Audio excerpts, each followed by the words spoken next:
Hey, salut tout le monde, je suis contente de vous retrouver aujourd'hui dans une nouvelle vidéo. Si vous avez vu la dernière, c'est le même décor, le même... ça résonne pareil parce que je suis toujours en Tunisie. Je filme dans la foulée parce que je vous disais que je suis en train de bosser sur ce fameux projet secret qui sortira très vite. Je pense que c'est la prochaine ou la vidéo d'après, donc abonne-toi à la chaîne si jamais ça t'intéresse.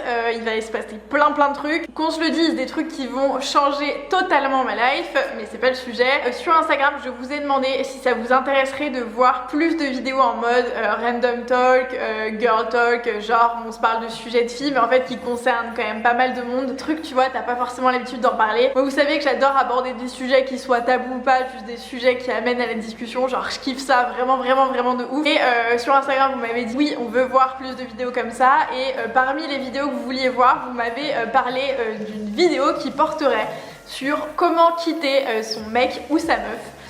Parce que c'est valable dans les deux cas. En fait, je vous ai déjà parlé sur ma chaîne de pas mal de trucs, genre vous avez vu il y a pas très longtemps une vidéo avec mon copain, c'était la première où on vous parle de notre histoire, des vidéos sur la jalousie, ce genre de trucs, et je vous ai aussi dit du coup dans la vidéo avec mon copain qu'avant d'être avec la personne, j'étais pendant 8 ans avec un garçon du coup, et avec qui ça s'est terminé, etc. Je vous invite à aller voir cette vidéo, je vais pas faire de redite, mais voilà. Et donc suite à ça, j'ai reçu des tonnes de messages sur Instagram, genre je suis un peu dans le même cas que toi, ça fait X années que je suis avec mon mec ou avec ma meuf, je sais pas trop comment faire, je sais pas trop si j'ai toujours envie d'être avec, j'ai pas trop envie de vivre une rupture, bref, tout ça. Et donc là, cette vidéo va porter sur comment quitter son copain ou sa copine, et plus tard, je vous ferai une vidéo si ça vous intéresse, dites-moi dans les commentaires sur comment vivre une rupture, comment moi j'ai fait, comment mes petits conseils et ce genre de trucs pour passer à autre chose, etc. Si ces thématiques vous plaisent, mettez un petit like à la vidéo, que je le sache et que je sache que vous voulez voir ce genre de vidéo pour que je puisse un peu creuser les idées et construire un peu les vidéos. On commence tout de suite. Donc évidemment, cette vidéo va porter sur comment quitter son copain s'il n'y a pas eu tromperie, mensonge, violence ou autre. On est d'accord ? Si c'est le cas, enfin son copain ou sa copine, hein, que tu sois un mec, une meuf, que tu sortes avec un mec, une meuf, bref, ça fonctionne dans tous les cas. Évidemment que si ton partenaire, on va dire ça comme ça, ton partenaire t'a tapé, a levé la main sur toi, t'a trompé, t'a menti, enfin il a commis un truc, il ou elle a commis un truc de ouf, barre-toi sans réfléchir, sans rien dire. Et évidemment, si c'est quelque chose de grave, fais le nécessaire pour que la personne soit punie, parce que, enfin, c'est pas le sujet de la vidéo, mais évidemment, s'il y a eu quelque chose, il faut absolument pas laisser ça comme ça. C'est pas parce que t'as été heureuse avec cette personne, que tu l'as aimée, que tu l'aimes encore, qu'il faut te laisser faire et que quoi que ce soit. Mais voilà, ça c'est un autre sujet, j'en parlerai pas aujourd'hui. Aujourd'hui, ça va plutôt être, s'il n'y a pas eu de drame, si t'es juste en mode, écoute, ça fait X mois, X semaines, X années, ou peu importe quoi que je suis avec cette personne, et en fait, je ne sais pas. Je sais pas si j'ai envie de la quitter, je sais pas si oui, comment le faire, etc. Bah cette vidéo, ça va être pour ça. Donc déjà, pour moi, il y a 5 questions à se poser avant de quitter quelqu'un et avant de se dire comment je fais pour la quitter. La première question, c'est est-ce que je suis heureuse avec cette personne? Et si oui, pourquoi? Et sinon, pourquoi? C'est une vraie question qui va vous permettre de comprendre si votre relation est plus amicale ou si elle se base plus sur, je sais pas, je suis heureuse avec cette personne parce qu'elle me rassure. Bah de quel cas c'est peut-être que t'as peut-être un problème parce que t'as besoin de chercher de l'assurance quelque part ou de la réassurance. Peut-être que c'est pas un mec que tu cherches, que t'as besoin de, je sais pas, d'aller parler à quelqu'un, d'aller truc. Si t'es avec la personne avec laquelle tu es parce qu'elle fait très bien manger, parce qu'elle te fait rire, parce que je sais pas, elle a de l'argent, pour X ou Y raison, j'en sais rien.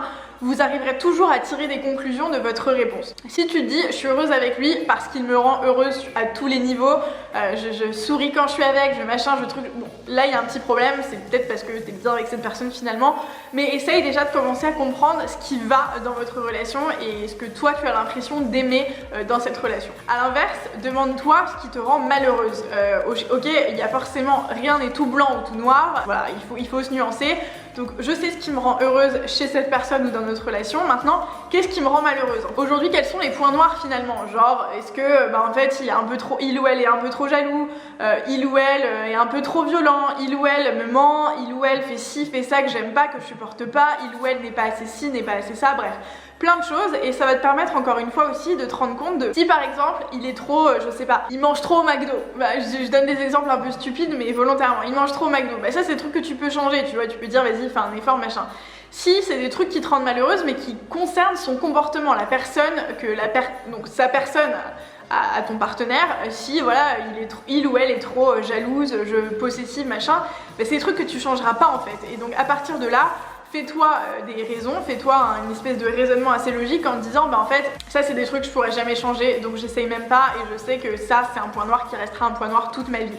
Et rien que ça va aussi t'aider à te dire ok, est-ce que ça va pas parce que c'est juste passager, parce que je sais pas en ce moment il ou elle n'est pas très bien dans sa vie donc il est un peu triste, il me saoule machin, mais je sais que c'est passager donc ça va aller mieux, ou est-ce que c'est un truc, tu sais, c'est un fondement, ça sert à rien. Sachez un truc les gars, vous ne changerez personne, ça n'existe pas. Ne rêve pas, ne te dis pas oui mais j'ai confiance, il m'a trompé une fois mais je peux le faire changer. Non, tu ne changes pas quelqu'un. C'est comme au départ, tu voulais un thon, il va pas se transformer en saumon, c'est-à-dire le thon reste le thon, le saumon reste le saumon, ça marche avec tout ce que tu veux. Tu voulais une tomate, et bah t'as un concombre, et bah le concombre ne deviendra jamais tomate, t'as compris, ça ne marche pas. Et bah c'est pareil avec les humains, ça ne fonctionne pas, tu ne peux pas te dire je reste avec cette personne parce que je suis sûre que je vais la changer. Déjà un, c'est pas possible, et deux, putain c'est pas ton rôle, soit t'es heureux comme elle est, soit tu vas chercher quelqu'un d'autre en fait, t'es pas là pour changer la personne n'est pas là pour que tu la changes en fait. Déjà ça c'est hyper malsain, et à partir de là juste oublier, tirer un trait, ça ne sert à rien. Si tu veux changer des habitudes, si la personne te convient, que tu lui conviens, c'est juste des petits trucs relous, genre on passe pas assez de temps ensemble, machin, chacun fait des efforts, ok. Si en revanche c'est on passe pas assez de temps ensemble parce que en fait c'est quelqu'un qui aime ne rien faire, qui ne veut pas sortir, qui ne veut pas de trucs, qui ne veut pas ceci, cela, bah en fait ça changera pas. Si c'est il veut pas, si c'est on ne passe pas de temps ensemble parce que bah il travaille de ouf, après il a sport, moi j'ai ci, moi j'ai ça, je dois avoir ma pote, je dois avoir ma mère, genre, mais là tu peux toujours faire des ajustements. En revanche, tu ne changeras pas les fondements et la base de la personne et de votre relation. Donc ça c'est quelque chose qu'il faut avoir en tête, et le fait de répondre à pourquoi je suis malheureuse, le fait de savoir si c'est quelque chose qui est propre à la personne ou propre à une situation, etc. c'est hyper important pour savoir si c'est quelque chose sur lequel tu peux influer ou influencer ou pas. Ensuite, une troisième question qui peut paraître très con, mais en fait, savoir est-ce que je suis amoureux, amoureuse, ou est-ce que j'ai juste de l'affection pour la personne? Ça change tout. Est-ce que c'est de l'amour, vraiment, des sentiments amoureux, ou est-ce que la personne, je tiens à elle? Et alors là, c'est un peu compliqué et j'ai pas de réponse, etc. parce qu'en fait, ça dépend d'un million de situations. Ça dépend de toi, quelle est ta définition de l'amour. J'en ai pas une à vous donner. C'est un truc que tu ressens au plus profond de toi, tu le sais. Mais pour vous donner un exemple, comment ça peut se ressentir? Bah voilà, tu sais, si la personne, évidemment, il lui arrive quoi que ce soit, tu es absolument malheureux, tu feras toujours tout ce que tu veux pour elle. Tout ce que tu peux pour elle, tiens à elle plus que tout, mais comme tu tiendrais à ta meilleure amie ou à ton père ou à ta soeur plus que tout. Il y a des gens, t'es pas forcé d'être amoureux d'eux pour te dire mais je ferai tout pour cette personne, vraiment j'ai besoin de savoir qu'elle va bien, machin. Ça c'est tenir à une personne. Être amoureux, il y a une petite nuance, tu vois, dans l'amour, il y a une petite passion, il y a un truc de plus, tu vois, et donc je vais venir à la question qui pour moi fait quand même un petit peu la différence si vous n'avez pas su répondre à la question en tout premier. Mais est-ce que la personne m'attire toujours? Honnêtement, de tout ce que j'ai entendu autour de moi, 90% du temps, quand tu es sur la fin d'une relation, et il y a un truc qui se casse à ce niveau-là, niveau des relations sexuelles, etc. On se parle sans tabou, vous me connaissez par cœur, j'en ai rien à faire, ça fait partie de la vie, on va pas se mentir. Donc si ça fait longtemps ou pas d'ailleurs que tu es avec cette personne, qu'il n'y a jamais eu de problème, que tu n'as pas de problème, que tu n'as pas de maladie ou quoi que ce soit, et voilà, et qu'il y a un changement là-dessus, il y a un changement sur le rapport que tu as physiquement avec cette personne. Très souvent, ça veut dire qu'il y a un changement avec le rapport que tu as émotionnellement avec cette personne. Ne jugez pas ce que je dis, attention, ça dépend de chaque situation, etc. Je vous donne des petites pistes pour savoir si c'est fini ou pas réellement. C'est quelque chose qui fonctionne en général, de dire en fait non, cette personne, je tiens à elle, oui, mais en fait j'ai plus du tout envie qu'elle me serre dans ses bras, qu'on dorme ensemble, qu'on fasse ce qu'on a à faire, etc. J'ai plus envie de ça. J'ai envie d'être avec cette personne parce que cette personne me fait rire, parce que cette personne est incroyablement gentille, qu'elle m'apporte beaucoup de positivité, etc. Par contre, j'ai plus envie d'aller au cinéma avec cette personne, j'ai pas envie de faire des dîners aux chandelles avec cette personne, j'ai pas envie de dormir avec cette personne, j'ai pas envie d'être sexy pour cette personne, ce genre de truc. Bah là tu te dis ok, en fait je suis peut-être plus amoureuse. Enfin il y a quand même des petites pistes. Après ça dépend pour vous qu'est-ce que l'attirance, c'est pas forcément sexuel, ça peut être aussi psychique, bref plein de choses, mais en ayant la réponse à cette question en général ça t'aide un petit peu. Et cinquième question qui va être assez con mais qui va être pourquoi je me pose la question de savoir si je veux toujours être avec. À partir du moment où tu te poses la question de te demander attends mais est-ce qu'on devrait pas se quitter, qu'est-ce que je fais avec, est-ce que j'ai toujours envie d'être avec, c'est que très souvent, on va pas se mentir encore une fois, il y a un problème. Pourquoi tu te poses cette question? Est-ce que tu te poses cette question depuis longtemps? Est-ce qu'il y a eu un élément déclencheur? Est-ce que c'est venu d'un coup? Est-ce que ça s'intensifie avec le temps? Est-ce que tu y réfléchis souvent? Est-ce que tu y penses quand tu es avec cette personne? Tout ça, ça t'aidera à comprendre. Est-ce que c'est juste un caprice? Est-ce que tu es juste un peu saoulé de votre relation mais parce qu'il y a un million de trucs qui te saoulent à côté?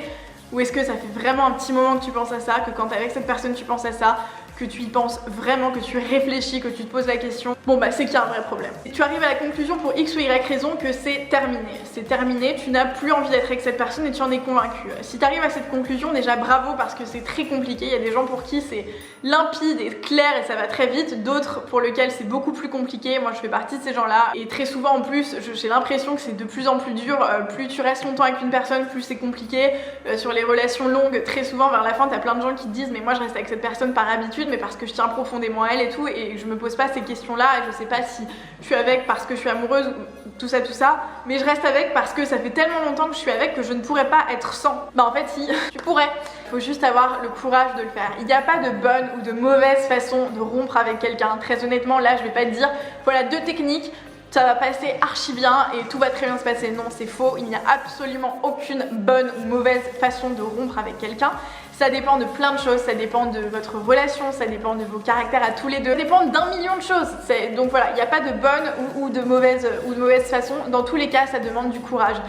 Dans tous les cas, enfin très rarement, j'imagine que si tu me regardes, t'es pas une mauvaise personne parce que tu te renseignes là-dessus, tu regardes juste par curiosité, mais très souvent, on n'a pas envie de faire mal à l'autre. On va pas se mentir, c'est pas dans notre intérêt de lui briser le cœur. On tient quand même à cette personne, on est resté X ou Y années ou mois ou peu importe quoi avec cette personne. On a eu envie à un moment donné d'être avec cette personne, on tient à elle, on a tenu à elle, on n'a pas envie de lui faire mal au cœur. Mais dans tous les cas, il y a forcément soit l'un des deux, soit les deux qui souffriront. Ça, il faut juste le mettre en tête, c'est évident.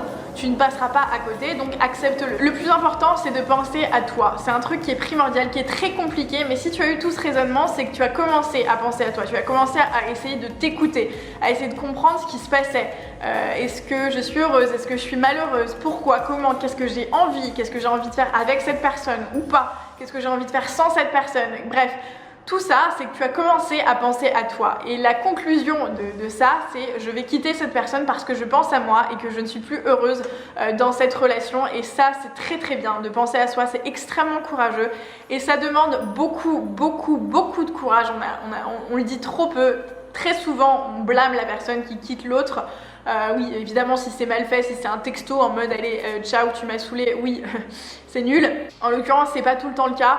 Mais c'est extrêmement courageux de quitter quelqu'un, de quitter une relation, de changer entre guillemets un peu de vie, c'est très courageux. Donc une fois que tu chopes ce courage, comment faire? Honnêtement, il n'y a pas de secret, je vous l'ai dit, il n'y a pas de bonne ou de mauvaise façon de le faire, ça dépend de chacun. Moi je pense que le plus important c'est la discussion. Je pense que selon le comportement évidemment et le caractère de la personne qui est en face, il faut parler. Tu vas pas envoyer un texto en disant c'est fini, tu vas pas être violent, tu vas pas, voilà, tu joues la transparence. En fait, voilà mon raisonnement, voilà où j'en suis arrivée aujourd'hui. Et voilà, je sais pourquoi j'ai plus envie d'être avec toi et je suis capable de te l'expliquer. Le plus dur, je pense, dans les ruptures, très souvent, c'est quand on comprend pas l'autre. Quand nous, on l'aime, par exemple, on est fou amoureux de la personne, on est absolument heureux. Et d'un coup, comme ça, et bah tu reçois un texto, tu reçois un truc et on te dit juste c'est fini, tu comprends pas pourquoi, tu sais pas. Honnêtement, ça semble anodin, enfin ça fait très mal au cœur, mais ça semble anodin, mais ça peut bouleverser quelqu'un dans ses relations amoureuses et dans ses relations humaines tout court, de ne pas savoir, de ne pas comprendre. Tu te dis mais putain, mais c'est moi le problème, qu'est-ce que j'ai fait, qu'est-ce qui s'est passé, qu'est-ce que je fais mal, qu'est-ce que j'ai pas fait, qu'est-ce que j'ai pas su faire à temps, qu'est-ce que. Tu te poses 1 million de questions, c'est horrible, c'est hyper nocif pour tout le monde et c'est le meilleur moyen de faire du mal à l'autre. Si t'arrives avec des réponses avant même qu'il te pose les questions, ça va peut-être être très dur. Peut-être que la personne en face va souffrir parce qu'elle elle prendra des trucs en face qu'elle s'est jamais pris. En revanche, c'est le meilleur moyen de partir en préparant l'avenir, entre guillemets, pour vous et pour lui. C'est-à-dire que toi, t'auras pas de regrets, tu te diras pas putain j'aurais dû lui dire ça. Oh, et puis j'avais ça à lui dire et ça, et lui ou elle en face sera juste là en mode bon bah ok, en fait c'est son choix, elle m'a expliqué, elle a des arguments, c'est construit, peut-être que je suis pas d'accord, peut-être qu'à l'inverse en fait je me rends compte que ouais elle a raison sur ça, mais en fait bah, j'ai compris que c'était sa décision et que c'était tellement travaillé et tellement de trucs dans sa tête que bah ok, enfin à part l'accepter j'ai rien d'autre à faire et peut-être que ça va m'apprendre des trucs ou pas, mais en tout cas ça a été fait dans les règles de l'art et voilà. Faut savoir aussi que ça ne se passera jamais comme tu le prévois. Ne te fais pas 1000 scénarios en tête. Je sais que surtout nous les nanas, on a tendance à chaque fois à se dire ok, alors je vais aller le voir, je vais lui dire ça, je vais préparer mon discours. Non. Une fois que toi t'es sûr de ce que tu veux dire en tête, ça viendra tout seul. Mais ne prépare rien, ne fais rien parce que ça ne se passera jamais comme tu l'as prévu. Dis-toi juste qu'effectivement c'est jamais un moment simple, c'est jamais facile. Prépare-toi juste à avoir les épaules solides, à te dire ok, je suis sûre de moi, je vais le voir avec tel et tel truc en tête ou je l'appelle avec tel ou tel truc en tête, je sais que c'est ce que je pense et voilà. La discussion sera ce qu'elle sera, mais moi je sais ce que je pense. Le moment à passer est toujours très douloureux, on a toujours très peur avant et pourtant parfois ce que je vous dis et ce que je vous disais un petit peu tout à l'heure c'est qu'en fait en faisant ça tu penses à toi. Et alors c'est très difficile parce que dans une relation on pense à deux et qu'au moment de la rupture tu ne penses qu'à toi. T'as l'impression que ça fait toi quelqu'un de complètement horrible, quelqu'un d'extrêmement égoïste. En fait non, ça fait toi juste quelqu'un d'humain qui pense à ton bonheur parce qu'en fait vivre une relation si tu la vis et que t'es malheureux ça ne sert absolument à rien, ça va desservir les deux personnes. Toi, tu vas vivre toute ta vie malheureuse ou malheureux. La personne en face finira par le remarquer et je pense que quand tu aimes quelqu'un, il n'y a rien de pire que de voir que la personne en face de toi n'est pas heureuse. Parce que la seule chose que tu veux, finalement, c'est que la personne que toi tu aimes soit heureuse. Que ce soit avec ou sans toi, si tu es quelqu'un de sens, t'as envie qu'elle soit heureuse, t'as envie qu'elle s'épanouisse. Si toi, t'arrives pas à la rendre heureuse ou heureux pour X ou Y raison, et ben tu la laisses juste voler. Et tu allais juste trouver le meilleur moyen pour la rendre heureuse. Tu passeras à autre chose, ça pourra prendre 1 an, ça pourra prendre 10 ans. Tu trouveras un moyen de passer à autre chose ou d'atténuer la souffrance ou quoi que ce soit. Mais il faut penser à soi. Tu ne peux pas être heureux dans une relation si tu n'es pas heureuse toi et si tu n'es pas sûre de toi. Ça ne sert à rien de persévérer, d'aller à l'encontre de ce que ton cœur et ce que ta tête te disent de faire. Très honnêtement, c'est quoi le pire ? 1 minute ou 1 heure ou une journée de souffrance absolue en te disant mais je déteste la personne que je suis, de lui dire ça, ou toute une vie ou toute une relation de souffrance en te forçant à être avec quelqu'un, à vivre une relation que tu n'as pas envie de vivre. Gardez les bons souvenirs, garde tout le positif, etc. Et va-t'en, mets la tête haute et respecte la personne qui est en face, respecte la relation que vous avez passée en te disant ok, on a eu une relation qui était bien ou pas, il s'est passé ça, il s'est passé ça, aujourd'hui voilà ma conclusion, je n'ai plus envie d'être avec toi. Tu verras, quoi qu'il arrive, t'apprends toujours de tes relations, t'apprends toujours de tes ruptures, t'apprends toujours d'un million de choses. Peut-être que tu te rendras compte qu'en fait, aux 5 premières questions, la réponse c'était il me rend pas heureuse parce que il est pas assez démonstratif, il est trop possessif et il est ceci, cela. Et bah tu te rendras compte qu'en fait toi tu as besoin de quelqu'un qui est démonstratif et qui n'est pas possessif. Et ça t'aidera dans tes prochaines relations à te dire ok, je fais le tri. Je sais que j'ai pas envie de revivre ça parce que je sais que je ne change pas les gens qui sont en face de moi et je sais que j'étais pas heureuse, donc je sais que je serai pas heureuse avec toi. Voilà, donc j'espère que cette vidéo vous aura aidé. Si c'est le cas, n'hésitez pas à me dire ça dans les commentaires. Si vous avez des partages d'expérience, si vous avez des petits tips à donner, que ce soit pour moi, pour que je puisse m'enrichir un peu de vos expériences ou pour les autres qui sont dans le besoin ou pas. J'imagine que quand tu regardes ce genre de vidéo, c'est que tu es un petit peu en recherche d'informations quand même. Donc dites tout ça dans les commentaires. Dites-moi sur quelle thématique vous voudriez voir les vidéos Girl Talk. Si vous avez des trucs en tête, etc. Je me ferai un plaisir de vous la tourner. Mettez-moi un petit like si cette vidéo vous a plu et qu'elle vous a aidé, que vous voulez en voir plus du coup dans ce genre. Abonne-toi à la chaîne si ça n'est pas déjà fait pour pas rater tout ce qui arrive. Moi je vous retrouve sur Instagram très vite et sur YouTube pour une prochaine vidéo et je vous fais plein de gros bisous.